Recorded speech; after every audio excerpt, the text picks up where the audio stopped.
রাজনীতিতে কোনো কিছুই চিরস্থায়ী নয়। চিরকালের বন্ধুও বিরল হয়, চিরকাল শত্রুতাও বিরল।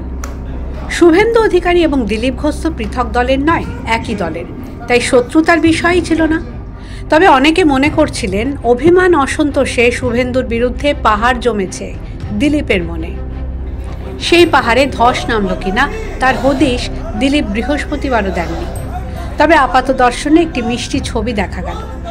শুভেন্দুর হাতে মিষ্টি মুখ করলেন দিলীপ ঘোষ। এক থালা কালাকাত থেকে একটি নিয়ে দিলীপের মুখে পুরে দিলেন বিরোধী দলনেতা। ঘটনাচক্রে দিলীপের আজকে জন্মদিন।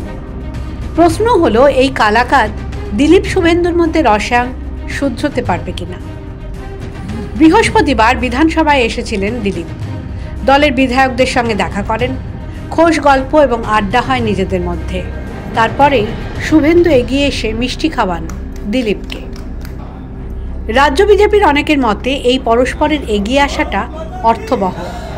দিলীপ যেমন জানতেন বিধানসভায় এলেই শুভেন্দুর সঙ্গে দেখা হবে, আবার শুভেন্দুও এগিয়ে এসে বোঝাতে চান দিলীপ তাকে নিয়ে তার ব্যক্তিগত কোনো বিরাগ নেই।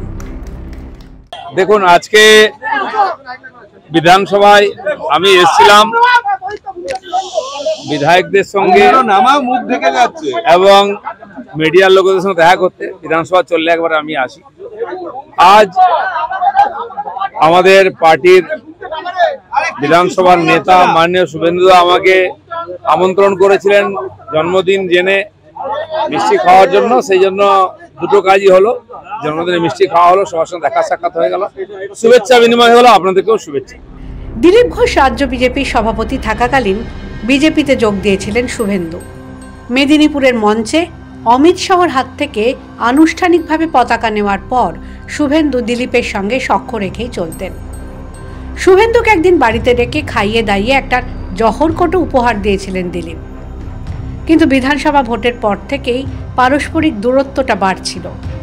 শুভেন্দু ঘন ঘন রাজভবনে গিয়ে জগদীপ ধনকরের সঙ্গে দেখা করায় প্রকাশ্যে খোঁচা দিতেন দিলীপ। বলতেন রাজভবনকে প্রদক্ষিণ করে এই রাজনীতি তার না পছন্দ। লোকসভা ভোটের সময় এবং তারপরে এই দূরত্ব আরও বাড়ে, কারণ দলের মধ্যে এই ধারণা জোরালো হয় যে শুভেন্দুর পরামর্শেই দিলীপ ঘোষকে মেদিনীপুর থেকে সরিয়ে বর্ধমান দুর্গাপুরে প্রার্থী করা হয়েছে।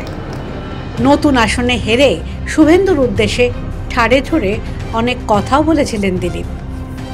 রাজ্য বিজেপির এক নেতার কথায় দিলীপ এখন এক অদ্ভুত সন্ধিক্ষণে দাঁড়িয়ে রয়েছেন।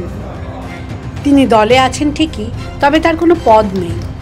আবার এও ঠিক যে দলে শুভেন্দুর এখন যে অবস্থান, তাতে তার সঙ্গে তালমিল না রেখে চললে দিল্লি বিষয়টি ভালোভাবে নেবে না।